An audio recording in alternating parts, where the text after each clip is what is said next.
Assalamualaikum warahmatullahi wabarakatuh. Yang kami hormati Ibu Diah Hari Suryaningrum, selaku dosen mata kuliah Desain Akuntansi. Di sini kami dari kelompok 5 ingin mempresentasikan hasil diskusi kami mengenai ikhtisar transaksi pemrosesan dan perusahaan perencanaan sumber daya sistem. Kemudian, nama anggota dari kelompok kami meliputi Estefania Angel, NPM 010, kemudian ada Selvia Febrianti, NPM 025, ada Natasha Oktavina, saya sendiri, NPM 041, kemudian ada Vidya Hania Levi, NPM 044, kemudian ada Rindu Reza Budiarti, NPM 327, begitu juga yang terakhir ada Nur Hikmah Ismail, NPM 239. NPM 146, mohon maaf. Baik, pada materi yang pertama yaitu pemrosesan transaksi, siklus pemrosesan data.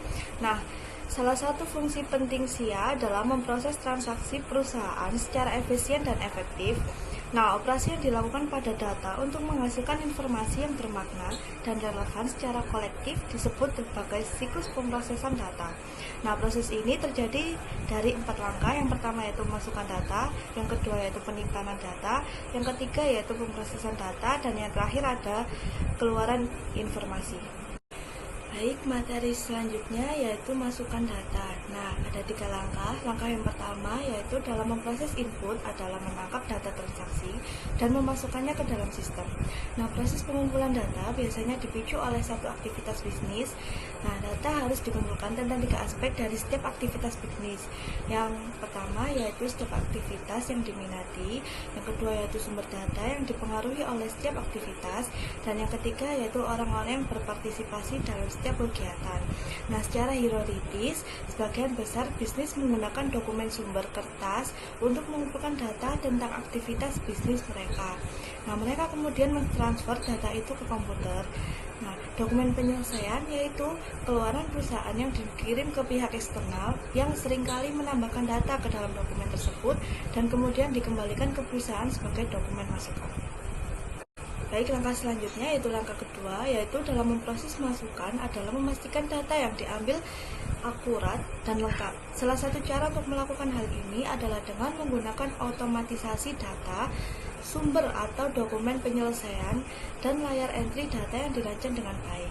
Nah, yang terakhir yaitu langkah ketiga dalam memproses masukan adalah memastikan kebijakan perusahaan dipatuhi, seperti menyetujui atau menverifikasi suatu transaksi.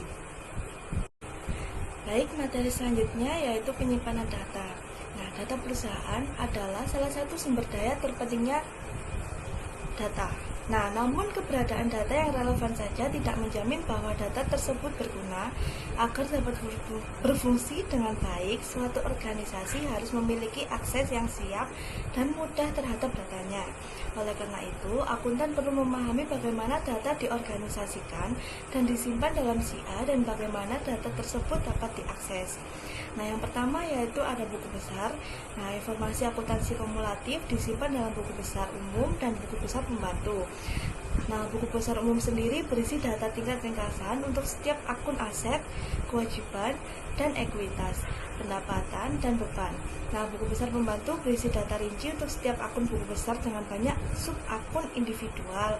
Misalnya, buku besar memiliki akun piutang yang merangkum sejumlah total uang semua pelanggan kepada perusahaan. Nah, buku besar piutang dagang membantu mempunyai catatan terpisah untuk masing-masing pelanggan dengan informasi rinci seperti nama, alamat, pembelian, pembayaran, saldo rekening, dan batas kredit. Buku besar pembantu sendiri sering digunakan untuk piutang, inventaris, dan aset tetap dan hutang. Baik, yang selanjutnya yaitu teknik coding. Teknik coding sendiri merupakan data dalam buku besar disusun secara logis dengan menggunakan teknik coding.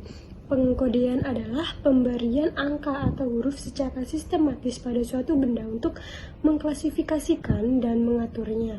Nah, teknik coding ini ada beberapa kode. Yang pertama ada kode urutan. Kode urutan ini item diberi nomor secara berurutan untuk memperhitungkan semua item. Yang kedua ada kode blok. Nah, kode blok ini blok angka dicadangkan untuk kategori data tertentu. Yang ketiga ada kode grup. yaitu 2 atau lebih subgroup di Git yang digunakan untuk mengkode item. Nah, seringkali ini digunakan dengan kode block. Yang terakhir ada kode mnemonic, itu kok huruf dan angka diselingi untuk mengidentifikasi suatu item. Baik, untuk yang selanjutnya, pedoman menghasilkan sistem pengkodean yang lebih baik. Kode tersebut harus yang pertama, konsisten dengan tujuan penggunaannya yang mengharuskan perancang kode menentukan keluaran sistem yang diinginkan sebelum memiliki kode. Yang kedua, memungkinkan pertumbuhan. Misalnya, jangan gunakan kode karyawan 3 digit untuk perusahaan yang berkembang pesat, perusahaan dengan 950 karyawan. Yang ketiga ada, buatlah sesederhana mungkin untuk meminimalkan biaya, memudahkan hafalan dan interpretasi, dan memastikan penerimaan karyawan. Yang keempat ada, konsisten dengan struktur organisasi perusahaan dan seluruh perusahaan divisi. Yang selanjutnya, bagan akun. Bagan akun merupakan daftar angka yang ditetapkan untuk setiap akun buku besar. Nomor rekening ini memungkinkan data transaksi diberi kode, diklasifikasikan, dan dimasukkan ke dalam rekening yang sesuai. Mereka juga memudahkan penyusunan laporan dan laporan keuangan karena data yang disimpan di masing-masing akun dapat dengan mudah dijumlahkan untuk disajikan. Yang selanjutnya ada jurnal. Jurnal dalam data transaksi seringkali dicatat dalam jurnal sebelum dimasukkan ke dalam buku besar. Nah, entry jurnal menunjukkan akun dan jumlah yang harus didebit dan dikredit. Jurnal umum digunakan untuk mencatat transaksi yang jarang atau tidak rutin seperti pembayaran pinjaman, dan jurnal penyesuaian dan penutupan akhir periode. Jurnal khusus mencatat sejumlah transaksi berulang seperti penjualan, penerimaan kas, dan pengeluaran kas. Yang selanjutnya yaitu jejak audit. Nah, jejak audit adalah jalur transaksi yang dapat ditelusuri melalui sistem pemrosesan data dari titik asal ke keluaran akhir atau mundur dari keluaran akhir ke titik asal. Ini digunakan untuk memeriksa keakuratan atau validitas posting buku besar. Ya, baik, di sini saya akan menjelaskan mengenai konsep penyimpanan berbasis komputer. Entitas adalah informasi yang mengacu pada objek seperti karyawan, barang inventaris, dan pelanggan. Setiap entitas memiliki atribut, yaitu karakteristik yang menyimpan data khusus. Semua jenis entitas memiliki kumpulan atribut yang serupa, seperti nomor karyawan, gaji, dan alamat yang berbeda untuk setiap karyawan. Informasi dalam komputer disimpan dalam bidang yang mengandung data tentang atribut entitas. Setiap barisan dalam bidang tersebut mewakili catatan yang berbeda, sedangkan setiap kolom memiliki atribut tertentu. Titik pertemuan antara baris dan kolom adalah bidang di dalam catatan, dan nilainya disebut sebagai data. File adalah kumpulan catatan yang terkait. File utama seperti buku besar dalam sistem informasi akuntansi manual menyimpan informasi terkait organisasi secara keseluruhan. Misalnya, file utama inventaris dan peralatan berisi informasi tentang sumber daya organisasi yang penting seperti barang inventaris dan peralatan. File utama pelanggan, pemasok, dan karyawan menyimpan informasi tentang agen yang berinteraksi dengan organisasi. File utama adalah permanen dan ada sepanjang periode fiskal, tetapi catatan dalam file ini dapat berubah seiring waktu. Misalnya, saldo akun pelanggan akan diperbarui untuk mencerminkan transaksi penjualan dan pembayaran. Terkadang catatan baru ditambahkan atau dihapus, seperti ketika pelanggan baru ditambahkan atau pelanggan lama yang dihapus. File transaksi berisi catatan transaksi bisnis individual yang terjadi dalam periode waktu tertentu, mirip dengan jurnal dalam sistem informasi akuntansi manual. File transaksi harian, penjualan, dan penerimaan kas adalah contohnya. File-file ini memperbarui saldo akun pelanggan individual dalam file utama.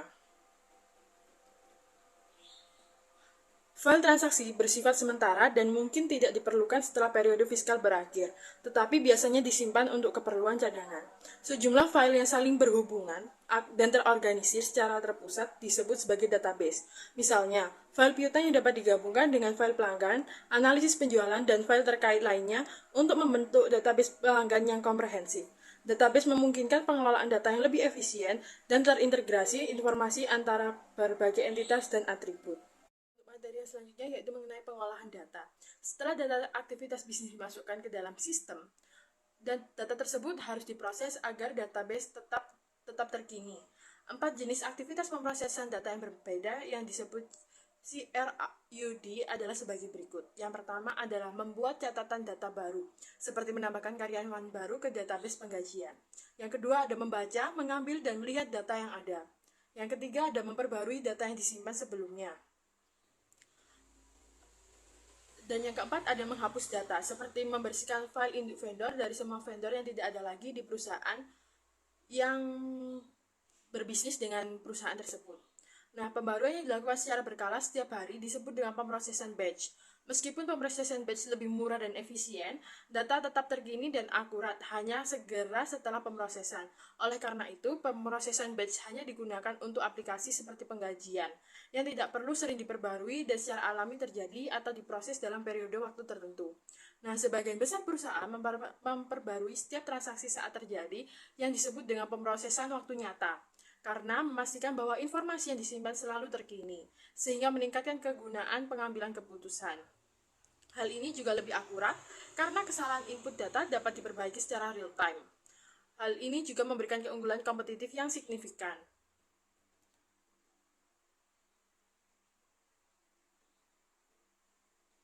Kombinasi dari kedua pendekatan tersebut adalah pemrosesan batch online, di mana data transaksi dimasukkan dan diedit saat terjadi dan disimpan untuk diproses nanti. Yang selanjutnya yaitu keluaran informasi. Langkah terakhir dalam siklus pemrosesan data adalah keluaran informasi. Ketika ditampilkan dalam monitor, keluarannya disebut sebagai soft copy. Jika dicetak di atas kertas, disebut sebagai hard copy. Nah, informasi ini disajikan dalam salah satu dari 3 bentuk. Yang pertama ada dokumen. Dokumen sendiri adalah catatan transaksi atau data perusahaan lainnya. Beberapa seperti cek dan faktur dikirimkan ke pihak eksternal. Lainnya seperti penerimaan laporan dan pembelian. Yang kedua ada laporan, yaitu digunakan oleh karyawan untuk mengendalikan aktivitas operasional dan oleh manajer untuk mengambil keputusan dan merumuskan strategi bisnis. Pengguna eksternal memerlukan laporan untuk mengevaluasi profitabilitas perusahaan, menilai kelayakan kredit, atau memenuhi persyaratan peraturan. Nah, beberapa laporan seperti laporan keuangan dan analisa penjualan diproduksi secara teratur, dibuat secara teratur. Lainnya dibuat atas dasar pengecualian atau meminta perhatian pada kondisi yang tidak biasa. Nah, yang terakhir ini ada query, yaitu basis data digunakan untuk memberikan informasi yang diperlukan untuk menangani masalah dan pertanyaan yang memerlukan tindakan atau jawaban cepat. Seorang pengguna memasukkan permintaan untuk informasi tertentu. Itu diambil, ditampilkan, atau dianalisis sesuai permintaan. Query berulang kali dikembangkan oleh spesialis sistem informasi. Contohnya yaitu pemasok dapat mengukur seberapa baik penjualan suatu produk di setiap toko dan memaksimalkan penjualan dengan menyediakan dan mempromosikan barang-barang yang laris. Sekian materi yang saya sampaikan. Untuk materi selanjutnya akan disampaikan oleh rekan saya. Baik, untuk materi yang selanjutnya yaitu pemrosesan transaksi blockchain. Awalnya, orang-orang mencatat transaksi menggunakan sistem akuntansi single entry. Selanjutnya beralih ke sistem pembukuan double entry dengan jurnal dan buku besar serta laporan keuangan berbasis kertas. Ketika komputer ditemukan, kami mendigitalkan jurnal dan buku besar serta membuat file transaksi dan file induk yang berfungsi sebagai jurnal dan buku besar berbasis kertas. Ketika jumlah file master bertambah banyak, disertai redundansi dan ketidakakuratan data yang menyertainya, kami menggabungkan beberapa file ke dalam sebuah database yang semakin besar dan kompleks seiring berjalannya waktu. Setiap perusahaan yang terlibat dalam transaksi memiliki cara mereka tersendiri dalam menangkap data transaksi dan menyimpan transaksi tersebut. Seringkali dalam database terpusat yang memberikan kontrol dan keamanan yang lebih baik. Dengan komputer, juga muncul berbagai macam program perangkat lunak untuk menangkap, menyimpan, memproses, dan melaporkan data akuntansi. Namun, program-program ini seringkali tidak menangkap data non-keuangan dengan baik. Ketika para pihak dalam suatu transaksi tidak mempercayai satu sama lain, pihak ketiga akan mengambil tindakan untuk menahan barang-barang berharga yang dipertukarkan sampai kedua belah pihak menyelesaikan transaksinya. Munculnya internet telah memberikan dampak yang luar biasa terhadap masyarakat dan bisnis. Internet memiliki banyak kegunaan, termasuk kemampuan untuk berbagi informasi dengan banyak orang. Ada juga banyak aplikasi bisnis ke konsumen seperti belanja online di era internet sekarang. Transaksi bisnis ke bisnis juga difasilitasi oleh internet. Banyak transaksi internet diproses dan disimpan oleh sistem lama yang tradisional. Dengan munculnya uang kripto, teknologi baru yang disebut blockchain mengubah cara transaksi keuangan, serta banyak jenis transaksi lainnya dicatat, diproses, dan disimpan. Meskipun internet adalah jaringan informasi, blockchain adalah jaringan nilai dan kepercayaan, sehingga memiliki arti barang berharga dapat dipertukarkan dengan aman dan terpercaya. Blockchain lebih dari sekedar database. Ini adalah cara baru untuk memproses, menyimpan, berbagi, dan mencari suatu informasi. Salah satu penggunaan yang tidak diprofilkan adalah kontrak pintar. Kontrak pintar sendiri merupakan kontrak reguler dengan persyaratan dan rincian yang disepakati yang dibangun ke dalam suatu blockchain. Organisasi yang menggunakan blockchain dapat menetapkan aturan yang mengatur interaksi blockchain dengan penggunanya. Di antara aturan-aturan tersebut adalah siapa yang berwenang untuk meninjau, menimbang, menganalisis, dan mengaudit rincian transaksi blockchain.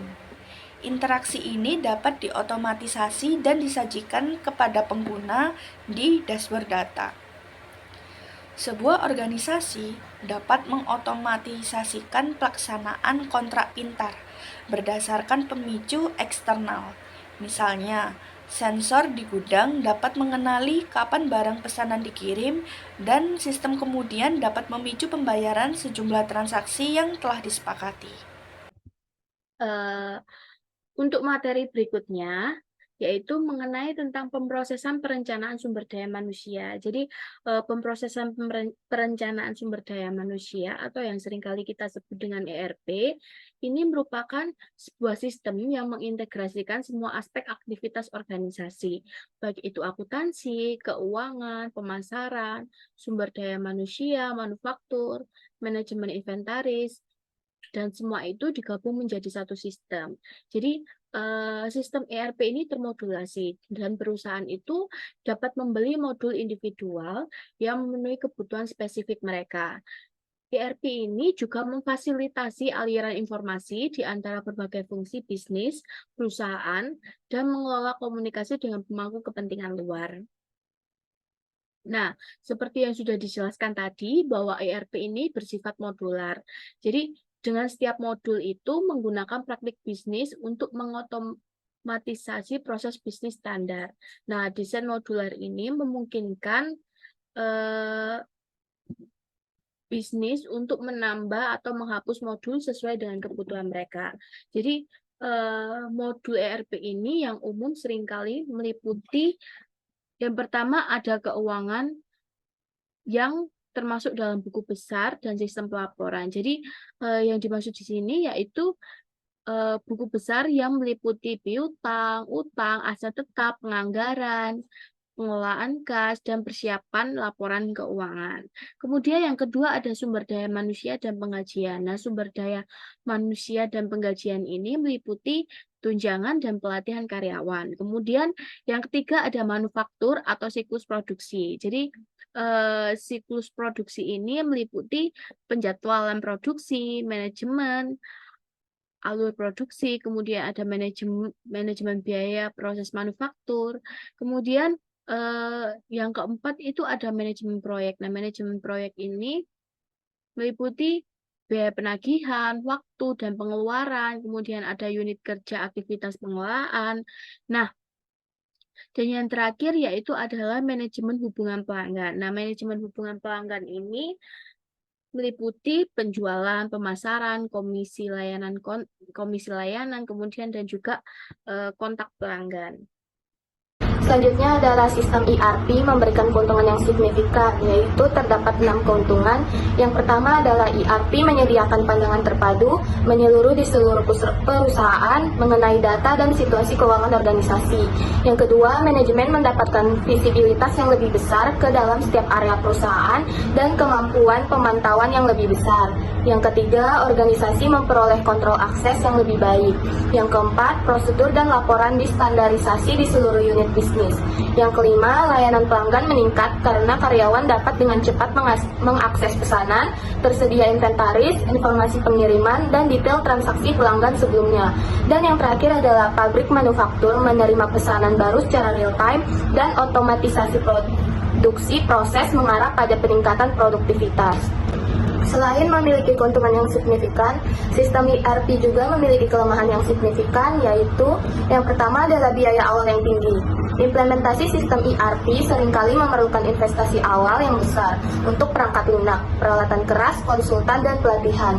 Biaya ini dapat menjadi hambatan untuk perusahaan kecil atau menengah. Selanjutnya adalah jumlah waktu yang diperlukan. Diperlukan waktu bertahun-tahun untuk memilih dan menerapkan sistem ERP sebelumnya. Implementasi ERP memiliki resiko kegagalan proyek yang sangat tinggi. Dan yang ketiga adalah perubahan pada proses bisnis. Kegagalan memetakan proses bisnis saat ini ke perangkat lunak ERP yang ada merupakan penyebab utama kegagalan proyek ERP. Yang selanjutnya adalah kompleksitas. Hal ini berasal dari pengintegrasian banyak aktivitas dan sistem bisnis yang berbeda. Masing-masing memiliki proses, aturan bisnis, semantik data, hierarki otorisasi, dan pusat keputusan yang berbeda. Selanjutnya adalah resistensi. Adanya resistensi membuat organisasi yang kompleks dengan banyak departemen, sumber daya, dan rantai komando terpisah mungkin menganggap bahwa sistem ERP memiliki manfaat terbatas. Implementasi sistem ERP memerlukan pelatihan dan pengalaman yang signifikan. Sementara, perlawanan dari karyawan dalam mengubah cara mereka bekerja dan berbagi informasi dapat menjadi alasan utama kegagalan proyek ERP. Hal ini berdampak negatif pada moral, akuntabilitas, dan garis tanggung jawab karyawan. Baik, sekian presentasi dari kami. Kurang lebihnya dari presentasi kami mohon maaf. Terima kasih.